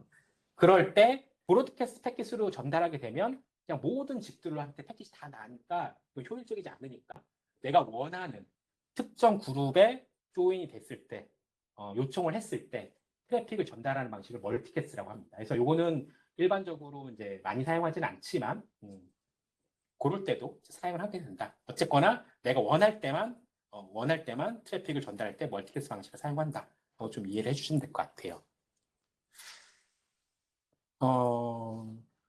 여기서부터가 조금 VLAN이라는 개념이 이제 나오게 됩니다. 저희가 지금은 L2, L3, OSI 7 레이어, IP 어드레스, 맥 어드레스에 대해서 되게 빠르게 지금 이제 얘기했는데 이제 여기서부터 이제 VLAN이라는 좀 개념이 나오게 됩니다. 여기서 조금 이제 중요한 부분이기 때문에 잘 좀 들어주시면 좋을 것 같고요. 그러면 이제 그 각각의 그 네트워크 스위치에는 VLAN이라는 개념이 있게 됩니다. VLAN은 이제 버추얼 랜이라는 이름의 약자가 될 것 같고요.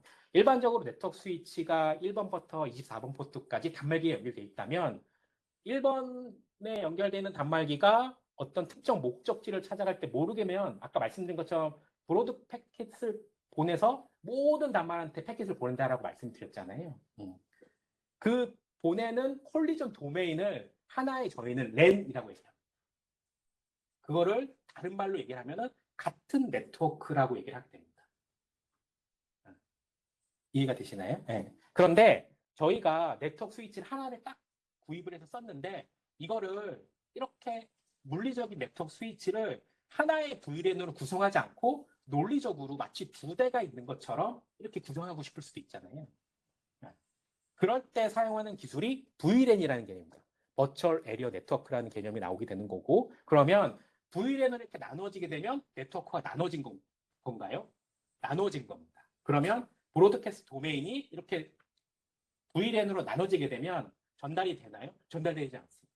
그러니까 VLAN이라는 개념으로 네트워크 스위치 안에서 네트워크가 나눠진 거고 이건 두 개의 네트워크가 별도로 존재하는 거고 이때 브로드캐스트 도메인은 이 틀린 VLAN끼리는 서로 넘나들지 않는다.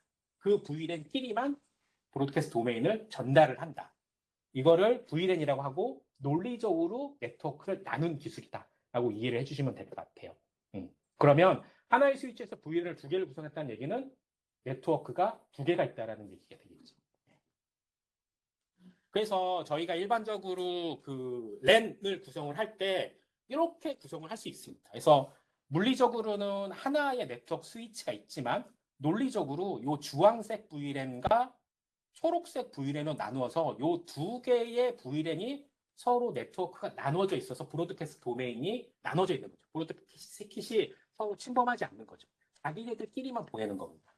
그래서 여기 밑에 스위치 보면 이 주황색은 주황색끼리, 초록색은 초록색끼리 이렇게 로컬 에리어 네트워크를 나누는 기술을 저희는 랜이라고 얘기합니다. 그래서 오늘은 좀 이론적인 부분을 얘기를 할 거고 내일은 거의 이제 하루 종일 오늘 오전에 배운 그 CML이라는 네트워크 시뮬레이터를 통해서 요 실습을 저희가 해볼 겁니다. 그래서 내일은 이론적인 부분이 크게 많이 없기 때문에 오늘보다는 조금 더 재미있게 할 수 있을 것 같고 요 개념을 조금 잘 이해할 필요가 있습니다. 내일 실습이랑 상당히 많이 연관이 있습니다. 만약에 논리적으로 VLAN을 나누지 않고 이렇게도 사용할 수 있습니다. 1번 스위치는 주황색 VLAN, 2번 스위치는 그 초록색 VLAN, 3번 스위치는 이렇게 파란색 VLAN. 이렇게 물리적으로 네트워크를 나눌 수도 있고 논리적으로 VLAN이라는 걸 구분을 해서 네트워크를 구분할 수도 있다라고 좀 이해를 해주시면 될 것 같아요. 그래서 스위치 한 대에 1번 포트에는 주황색 VLAN 10번이라는 걸 저희가 이제 설정을 하게 되는데요. 2번 포트에는 20번 VLAN이라는 걸 연결을 하게 되는 거죠. 그래서 이 스위치 안에는 두 개의 네트워크가 존재하게 됩니다. VLAN 10번 네트워크, VLAN 20번 네트워크가 존재하게 되는 거고, VLAN 10번에서 발생된 브로드캐스트 패킷들은 20번 쪽으로 플러딩 되거나 넘어가지 않습니다. VLAN 10번은 10번한테만 전달해야 되고 20번은 20번한테만 전달해야 된다. 요건 네트워크가 두 개인 거다. 요 두 개를 나누는 기술을 우리는 VLAN이라고 부릅니다. VLAN이라는 기술은 스위치 안에 들어가 있는 거다 라고 이해를 해주시면 될 것 같습니다. 그러면 우리가 박스형 스위치를 하나 사서 VLAN을 안 나누면 어떻게 되냐? 그럼 그냥 1번부터 요 스위치 기준으로 얘기한다면 5번까지 포트까지 그냥 하나의 VLAN 놓고 쓰는 겁니다. 그렇게 쓸 수는 있지만 사용자의 요구나 네트워크 디자인 환경에 따라서 나는 VLAN 두 개 필요해. 한 개 건물에, 한 개 층에. 그럴 수 있지 않습니까? 무선 네트워크에 연결되어 있는 단말은 VLAN 10에 넣고 유선 네트워크에 연결된 네트워크는 난 VLAN 20에 넣고 싶어. 두 개를 분리하고 싶어. 라고 할 수 있잖아요. 그럴 때 쓰는 기술이 되겠습니다. 요거는 좀 중복되는 얘기긴 한데 아까 말씀드린 것처럼 이렇게 네트워크 연결된 VLAN 기술 쓰고 이런 것들을 스위치에서 동작한다라고 말씀드렸는데 이런 것들을 이제 1대1로 그냥 스위치 없이 그냥 단말기와 단말기, 랩탑과 랩탑을 연결을 했을 때 구성이 안 되지 않는다고 말씀드렸죠. 가능하고요. 그리고 예전에는 안 그랬는데 요즘 나오는 조금 고가의 램카드 같은 경우는 요 VLAN도 달아서 노트북에 보낼 수도 있습니다. 보낼 수도 있는데 일반적으로는 사용하지 않죠. 특별한 경우를 제외하고는 사용하지 않습니다. 무선도 1대1로 연결하면 유선 케이블 딱 연결한 것처럼 연결할 수 있습니다. 네네네. 미디어가 유선 UTP 케이블에서 무선 미디어로만 바뀐 것 뿐이죠. 연결이 가능하다. 그리고 이제 추가적인 정보로는 아까 말씀드린 것처럼 레이어 1에는 이런 UTP 케이블을 이렇게 가위로 탁 잘라가지고 이렇게 소 안에를 딱 열어보면 8개의 케이블이 이렇게 꽈리를 두고 이렇게 꽈리가 터가지고 케이블이 나오는데 이때 데이터를 보내는 케이블, 구리선 이 안에는 구리선이 연결돼 있고 그리고 데이터를 받는 구리선이 이렇게 꽈져서 연결이 되어 있습니다. 그래서 일반적으로 이더넷 환경에서는 데이터를 보내고 받는 거를 동시에 할 수 있습니다. 왜냐하면 이렇게 나눠져 있으니까. 보내는 신호와 받는 신호가 이렇게 물리적으로 이렇게 나눠져 있습니다. 그럼 광 케이블은 어떠냐? 광 케이블도 이렇게 케이블을 요거는 사실 볼 기회가 많지는 않지만 광 케이블을 네트워크 스위치 연결된 광 케이블을 탁 빼서 이렇게 보면 내가 데이터를 받는 인터페이스와 보내는 인터페이스가 두 개로 물리적으로 이렇게 나눠져 있습니다. 그러니까 광 케이블 두 가닥이 이렇게 갖게 되는 거죠. 그래서 이렇게 되는 거고 같은 시간 안에 데이터를 주고받고 할 수 있는 거를 조금 유식한 말로 기술적으로 풀 디플렉스라고 얘기합니다.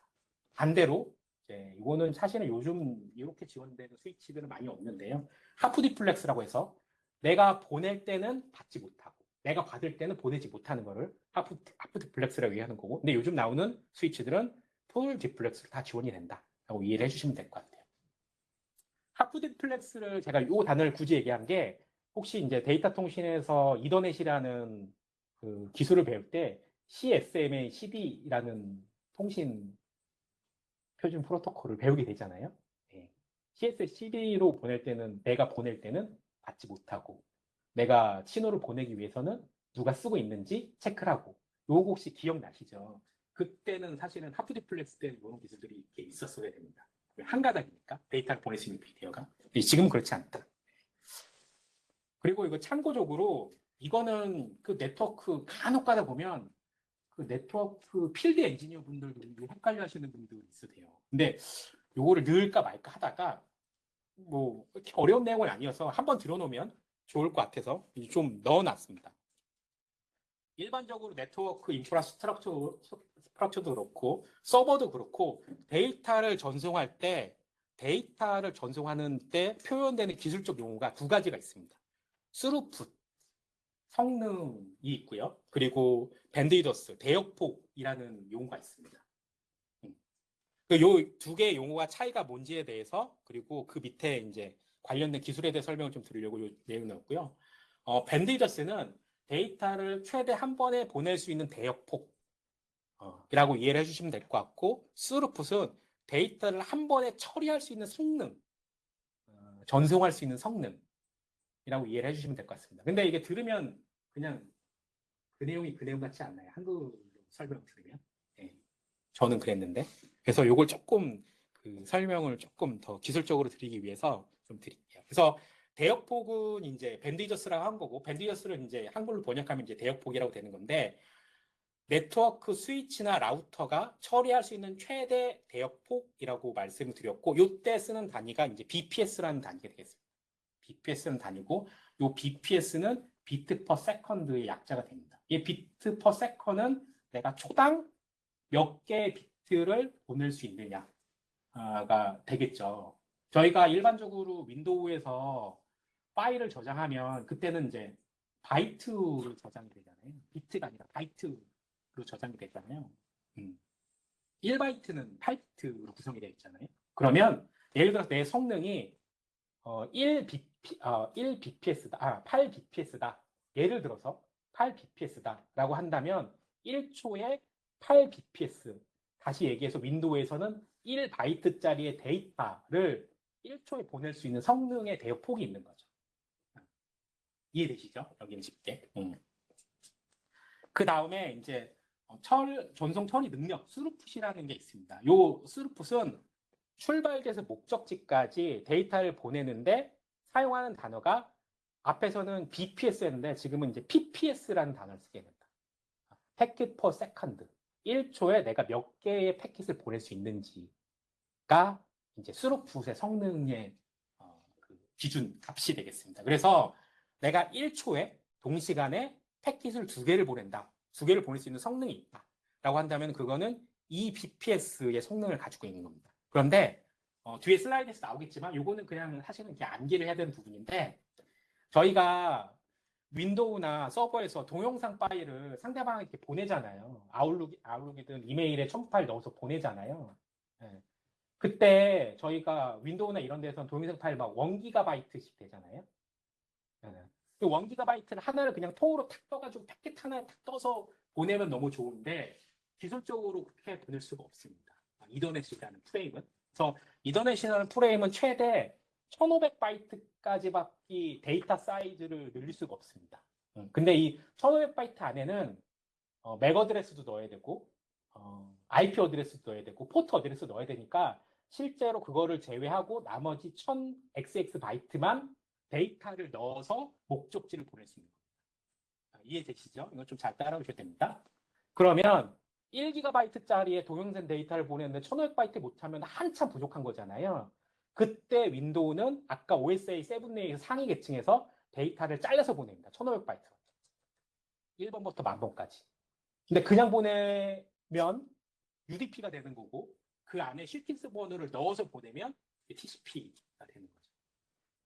이해가 되시나요? 네네. 그렇게 해서 1기가바이트의 데이터를 이더넷 프레임에 실으면 최대 1500바이트밖에 안 되기 때문에 하나의 패킷은 1500바이트로 계속 자릅니다. 그렇게 해서 1번부터 100번까지 예를 들어 패킷이 또 나눠졌다라고 하면 1번부터 100번까지 패킷의 시퀀스 번호를 다다다닥 유니크하게 넣어서 패킷을 스위치한테 던지는 겁니다. 그때 스루풋은 PPS라는 용량을 얘기했고 1초에 동시간에 그 패킷을 몇 개 보낼 수 있느냐가 스루풋의 성능 수치가 되겠습니다. 그래서 대역폭과 스루풋은 BPS와 PPS 이렇게 차이가 있다. 이렇게 좀 이해를 해주시면 될 것 같고요. 그래서 이거 조금 도식화해서 그린 겁니다. 그래서 지금 설명드린 내용을 제가 조금 그림으로 한번 그려봤어요. 그래서 원래 오리지널 데이터가 4000바이트라고 계산하게 되면 1500바이트로 나오는 패킷이 이제 3개로 잘라지게 되는 거잖아요. 그러면 1초에 내가 패킷을 3개 보낼 수 있다라고 하면은 스루풋으로는 3PPS가 되는 겁니다. 이해가 되시죠? 네네네. 이렇게 처리가 되는 게 있다라고 봐주시면 될 것 같고 여기 보면 이렇게 PPS 근데 하나의 PPS는 최대 사이즈가 1500바이트까지 구성할 수 있다. 그러면 데이터가 사실은 1과 0이라는 숫자로 계속 조합으로 되어 있잖아요. 비트가. 그러면 그 하나의 패킷 안에 1500바이트 곱하기 8 하면 이제 BPS, 비트가 나오게 되잖아요. 그럼 거기에 패킷을 넣어서 1500바이트로 잘라서 보내게 되는 거죠. 그렇습니다. 네. 사실은 좀 헷갈릴 수 있어요. 좀 잘 이해 안 되실 수 있고 한데, 어, 저도 처음에 이런 얘기를 들으면, 무슨 소리 하는 건가 싶긴 한데, 반복해서 듣다 보면, 아, 그렇구나, 라고 할 때가 있습니다. 이게 지금이실 수도 있고, 지금이시면은 엄청 잘하시는 거고요. 그게 뭐 내년일 수도 있고, 내후년이어도 관계 없습니다. 반복적으로 듣다 보면 뭔가 알게 되는데, 하여튼 이렇게 된다. 이해해 주시면 될 것 같아요. 그 각각의 레이어별로 네트워크 스위치가 룰을 동작하는 룰이 있다라고 제가 말씀드렸고, 1계층 같은 경우는 이제 케이블이 있다고 말씀드렸고, 여기 보면 이제 리피터라는 게 있는데, 요즘은 사실 이런 리피터라는 디바이스가 아마 대학교 교재에서만 배우셨을 거예요. 거의 없기는 해요. 그러니까 리피터가 뭐냐면, 전송거리가 막 100km, 200km 이렇게 길어지게 되면 전기 신호가 이게 감쇄가 됩니다. 1과 0이라는 신호가 이렇게 해서 디지털 신호가 계속해서 넘어가는데, 이게 한 100km 정도 넘어가면 1인지 0인지 이렇게 중간 쪽으로 감쇄가 되거든요. 저희가 목소리로 이렇게 목소리가 무한대로 갈 수가 없는 것처럼 똑같이 감쇄가 됩니다. 그럼 중간에서 이 감쇄된 거를 다시 복구해주는 장비들이 있어요. 일반적으로 이제 전송 장비이긴 한데 요즘도 그런 것들이 있긴 한데 사실은 많이 쓰지는 않고 특히 이제 통신사 쪽이 아니라면 이런 것들을 볼 기회가 많지는 않습니다. 그리고 L2 계층에서는 맥어드레스라는 주소를 쓰고 이 맥어드레스를 가지고 목적지로 데이터로 보내는 역할을 하는 게 스위치라고 얘기를 했고 그 스위치가 동작하는 기술이 이더넷이라고 말씀드렸습니다. 오전에 들으신 것처럼 네트워크 기술은 거의 이더넷이 다 그냥 평정을 해버렸다고 보시면 돼요. 뭐 책에서는 비동기 정송 방식, PPPP, 프레임 릴레이, 막 이런 기술들이 많이 나오는데 현업에서는 이제 거의 쓰지 않고 그냥 이더넷이 거의 네트워크 기술을 그냥 다 평정했다고 보시면 돼요. 그래서 이더넷 표준만 알고 있어도 특별한 문제는 없고 레이어 3의 IP 어드레스를 보고 특정 목적지를 찾아가는 거는 라우터다. 근데 이제 여기 보면은 이게 멀티 레이어 스위치라고 되어 있는데 요즘 스위치들이 이 라우터 기능까지도 웬만하면 또 다 커버를 하게 됩니다. 그런데 일단은 저희는 이제 기본적으로 지금 펀드멘탈하게 조금 기본 컨셉을 세우기 때문에 일단은 라우터를 사용을 한다라고 좀 이해를 해주셔야 될 것 같아요. 그리고 레이어 4에서도 레이어 4 스위치, 일반적인 네트워크 스위치는 아니지만 일부분 레이어 4를 가지고 데이터를 전송하는 그런 용도의 스위치들이 있습니다. 그래서 아까 말씀드린 것처럼 이런 신호가 감쇄가 발생되면 리피터가 있어야 된다라고 말씀드리기 위해서 이 장표를 넣어놨고요.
안 됐는데. 됐고.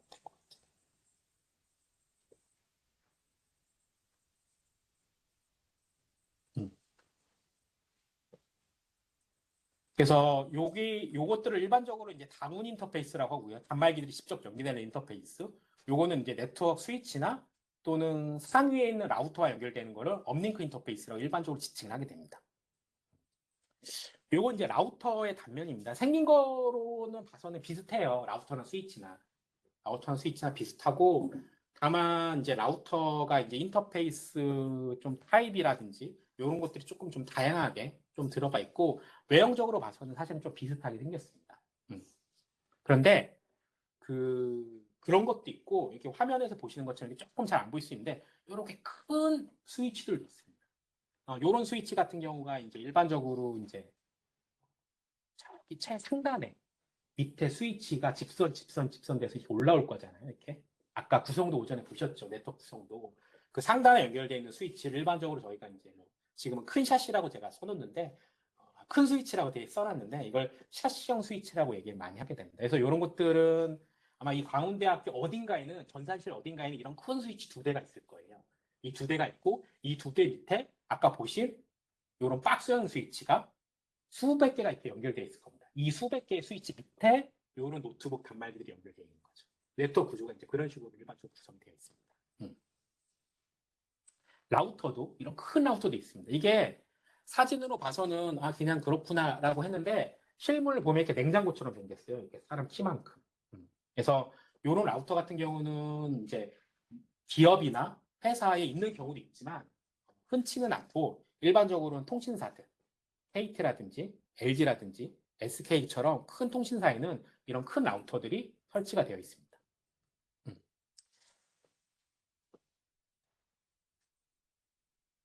일단은 지금 이제 라우터 스위치에 대해서 좀 간략하게 조금 봤고요. 5분만 더 하겠습니다. 이게 제가 좀 나가야 될 분량이 많아서 좀 5분만 더 하고 10분 쉬도록 하겠습니다. 지금 45분이니까요. 네, 조금만 힘내시고. 그 다음 이제 저희가 IP와 서브넷이라는 이 두 개의 개념을 좀 이해할 필요가 있습니다. 이거 조금 중요합니다. VLAN 다음으로 중요합니다. IP 주소랑 서브넷이라는 그 컨셉을 좀 이해가 필요합니다. 그 맥 어드레스는 갑자기 맥이 튀어나와서 좀 그렇긴 한데, 맥 어드레스는 이제 48비트로 구성이 되어 있고 16진수로 구성이 되어 있습니다. 그래서 저희가 노트북에서 도스창에서 CM창에서 IP 컨피그라는 명령을 치면은 그 노트북의 무선 랜카드의 맥 어드레스가 나오게 됩니다. 그래서 이 앞에 전반부의 24비트는 제조사의 맥 어드레스라고 말씀드렸고, 이 맥 어드레스는 내가 이렇게 바꿀 수 있는 맥 주소가 아니라고 말씀드렸고, 공장에서 찍혀 나온다라고 봐주시면 될 것 같고요. 그리고 이제 IP 주소를 저희가 조금 이해를 해야 됩니다. IP 주소 체계는 4개의 옥탭으로 되어 있는데, 일단 그 전에 길이가 32비트로 구성이 되어 있습니다. 이 32비트로 구성이 되어 있고, 이 32비트는 4개의 옥탭으로 구성이 되어 있습니다. 4개의 옥탭으로 구성이 되어 있고, 하나의 옥탭마다 8비트로 구성이 되어 있습니다. 저희가 윈도우에서 IP 주소 설정하면 중간에 점 찍혀 있잖아요. 그 점 찍혀 있는 그 하나의 블럭을 옥탭이라고 부릅니다. 그걸 8비트로 구성이 되어 있고요. 그래서 8비트로 구성되어 있는 걸 이진수로 구성이 되어 있고, 이 이진수를 10진수로 바꾸면 0번부터 최대 1번부터 0번부터 죄송합니다. 0번부터 최대 255까지의 10진수로 구성을 할 수 있습니다. 그래서 컴퓨터는 일반적으로 저희가 사람은 이제 10진수든 16진수든 다 이해하는데, 컴퓨터는 이제 이진수밖에 이해가 못 하잖아요. 그래서 이진수로 바꾸면 이렇게 화면에 보이시는 것처럼 1과 0이라는 숫자로 요 서브넷 IP 주소를 저희가 변환할 수 있습니다. 그래서 변환한 주소를 가지고 사실은 컴퓨터가 좀 이해를 한다라고 봐주시면 될 것 같고, 네트워크 안에서는 하나의 유니크한 IP 어드레스가 있어야 됩니다. 중복되면 당연히 통신이 원활하게 되지 않습니다. 조금 펀더멘탈한 책을 보면 IP 어드레스가 이렇게 사용하는 그 IP 어드레스를 이렇게 나눠놨다라고 해요. 사실 뭐 이런 걸 외울 필요는 없고, 아, 이런 게 있구나라고만 좀 이해해 주시면 될 것 같고, 유니캐스에서 쓰는 주소 IP 어드레스와 멀티캐스에서 쓰는 주소와 브로드캐스트에서 준 주소를 사전에 약속을 해놓고 이렇게 나눠놨습니다. 저희가. 그래서 만약에 데이터를 내가 유니캐스로 어떤 목적지를 보내야 돼라고 한다면 요 중간에 있는 IP 어드레스를 사용하기로 저희는 약속을 한 겁니다. 그러면 아니 나는 그 싫고 이 멀티캐스트를 유니캐스인데 이뭐 멀티캐스트 IP 주소를 쓸래라고 소켓 통신으로 내가 코딩을 이렇게 짜면 동작을 안 하냐? 동작할 수도 있습니다. 동작할 수도 있는데 이게 이제 큰 네트워크망으로 구성하게 되면 그럴 때 문제가 발생되는 거죠. 조그만 랩실에서는 문제가 될 수 있지 않겠지만 우리는 이제 약속을 한 거잖아요. 이 IP 주소는 유니캐스로고 이 IP 주소는 그 멀티캐스로 쓰겠다. 약속을 한 거니까 이렇게 일단은 저희가 약속한 대로 써야 되는 게 표준입니다. 요거를 이 10진수를 2진수로 바꿨을 때 이렇게 바꾼다. 제가 오늘은 뭐 요 10진수를 2진수로 바꾼다 이런 것들을 말씀드릴 내용은 아니고요. 요거는 다 할 줄 안다라고 생각을 하고 넘어가도록 하겠습니다. 그리고 또 저희가 IP 어드레스를 구분할 때 A 클래스, B 클래스, C 클래스 이렇게 클래스로 나눠놨습니다. 약속을 한 거예요. 그래서 0번부터 127번까지는 A 클래스, 128번부터 191건 B 클래스, 그리고 나머지 대역, 요 대역은 이제 C 클래스 이렇게 IP 어드레스를 클래스로 나누어서 이렇게 쓰자라고 회사로 약속을 한 겁니다. 약속을 한 거고 크게 사용하는 데는 문제가 있거나 그렇지는 않습니다. 네, 여기서부터 중요합니다. 이제 서브넷 마스크를 조금 이해를 할 필요가 있습니다.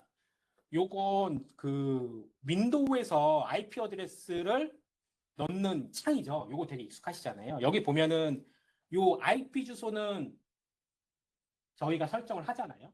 학교에 가면 학교에서 쓰는 IP 주소를 설정하고 집에서는 물론 DHCP로 IP를 자동으로 받아오지만 집에서 써야 되는 IP 주소를 제가 수동으로 이렇게 설정을 하게 됩니다. 그럼 근데 그 밑에 보면 갑자기 서브넷 마스크라는 개념이 튀어나오게 됩니다.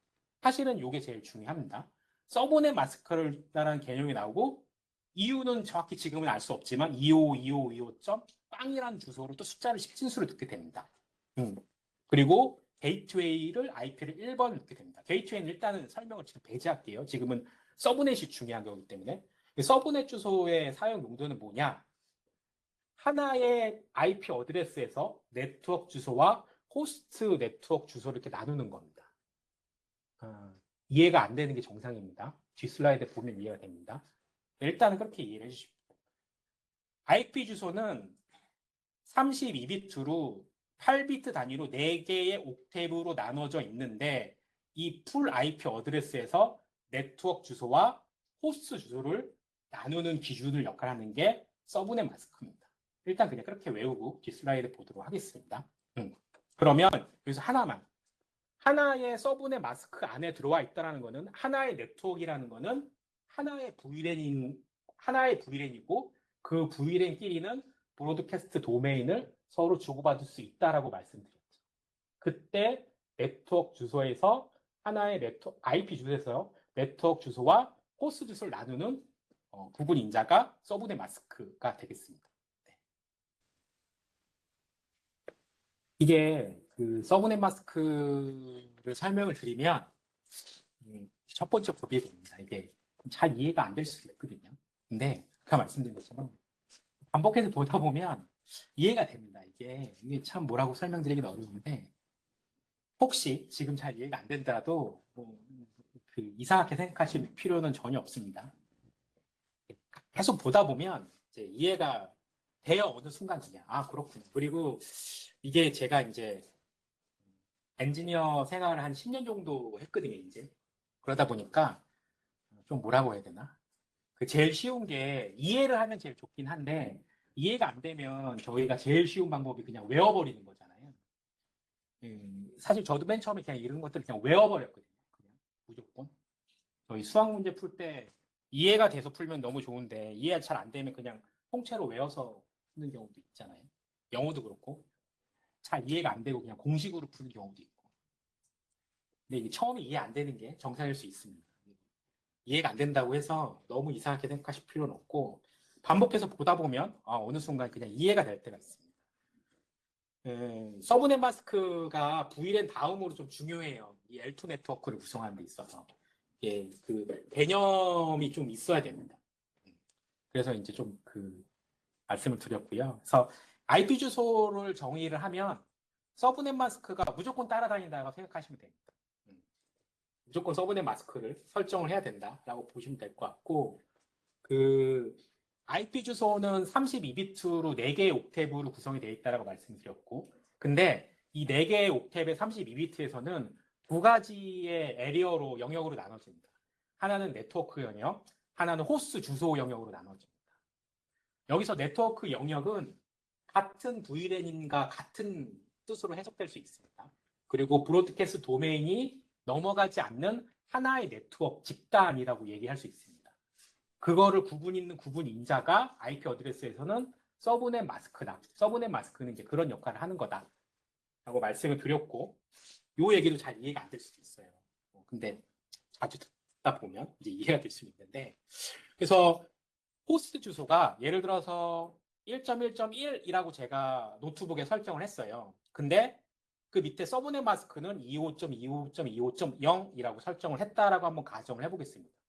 왜 이렇게 하라고 하는지 모르겠는데 회사에서 이렇게 해야 인터넷이 돼 라고 얘기를 아마 해줄 거예요. 고정 IP를 쓴다면. 그러면 이 서브넷 마스크는 기계는 이제 10진수를 알 수가 없기 때문에 2진수로 바꿔야 됩니다. 그 2진수로 바꾸면 1.1.1.1이라는 걸 2진수로 바꾸면 0001, 001, 0001, 0001이 됩니다. 10진수를 2진수로 바꾸는 거는 뭐 저보다 더 잘 아실 거니까. 하여튼 계산을 하면 000001이라고 하는 게 나옵니다. 요게 IP 어드레스입니다. 근데 여기서 서브넷 마스크라는 개념이 나오게 됩니다. 서브넷 마스크는 25.25.25.0이라는 10진수로 구성이 되어 있습니다. 하나의 옥탭은 0부터 255까지의 숫자만 쓸 수 있습니다. 그래서 255까지를 2진수로 바꾸면 1이 8개가 됩니다. 왜냐하면 최대 255까지 쓸 수 있으니까 조금만 응용을 하게 되면 당연히 8비트겠지. 8비트가 넘어가면 255 더 넘어가는 거잖아요. 네, 이건 이해가 되시죠? 이거 대학교 때 그 컴퓨터 구조에서 저희가 좀 배운 거긴 해요. 근데 사실 어려운 내용은 아니고요. 그냥 조금 그냥 짜증난다. 이 정도 이해해 주시면 될 것 같아요. 그래서 이거를 2진수로 바꾸면 1이 8개가 됩니다. 근데 255가 3개니까 1 8개짜리가 3개가 들어가는 거죠. 그럼 3개의 옥탭 1번, 2번, 3번 옥탭은 8비트가 1이 다 들어가는 거죠. 그리고 뒤에는 0입니다. 0이니까 그냥 2진수로 바꿔도 다 빵빵빵이 되는 거죠. 여기까지는 이해가 된다라고 생각을 하고, 그리고 난 다음에 네트워크 주소와 호스트 주소를 나눌 때 저희가 이제 컴퓨터 구조에서 배운 것처럼 AND 연산을 하게 됩니다. AND 연산. 뭐 AND 연산이라고 대단한 건 아니고, A와 B가 00이면 AND가 0이고, 0과 1이면 0이고, 뭐 1과 0 불러보려면 0이고, 1과 1일 때 1이다. AND 연산을 한다. 그냥 외우는 겁니다. 그래서 IP 주소와 이 서브넷 마스크를 2진수로 바꾸고 난 다음에 AND 연산을 하게 되면 요 AND 연산 계산기를 놓고 탁 돌리면 0001, 001, 0001이라고 이렇게 나옵니다. 여기까지 이해되시죠? 여기까지 이해가 되시고, 그때 요 서브넷 마스크가 1이 연속되는 숫자의 마지막까지가 네트워크 주소가 되는 겁니다. 일단 그냥 외우시면 됩니다. 일단 외우시면 되고, 이 서브넷 주소까지 이 세 번째 옥탭의 1이 마지막까지가 네트워크 주소고, 이 뒤에가 호스트 주소다 라고 일단 이해를 주시고, 그러면 요 서브넷 주소가 같은 애들은 같은 네트워크인 겁니다. 같은 VLAN인 겁니다. 우리 이 방에 모여있는 어떤 IP 어드레스를 하나씩 다 받으셨을 거예요. 지금 노트북 안에는. 같은 네트워크 안에 있는 겁니다. 그러면 이 서브넷 주소 안에 지금 들어와 있는 거예요. 그러면 브로드캐스트 패킷을 예를 들어서 여기 1번 책상에 앉아있는 학생분이 만약에 브로드캐스트를 보내면 이 방에 있는 학생들은 모두 받게 되는 겁니다. 이게 하나의 네트워크가 됩니다. 그리고 이 하나의 네트워크를 IP 주소에서 구분하는 구분 인자가 서브넷 마스크이다. 이 서브넷 마스크를 넣고 이진수를 바꾼 다음에 AND 연산을 했을 때 마지막 1의 연속이 끝나는 마지막 부분이 네트워크 주소이다. 그러면 다시 반대로 얘기를 하면 요 세 번째 옥텟의 1이 마지막이 들어가는 거잖아요.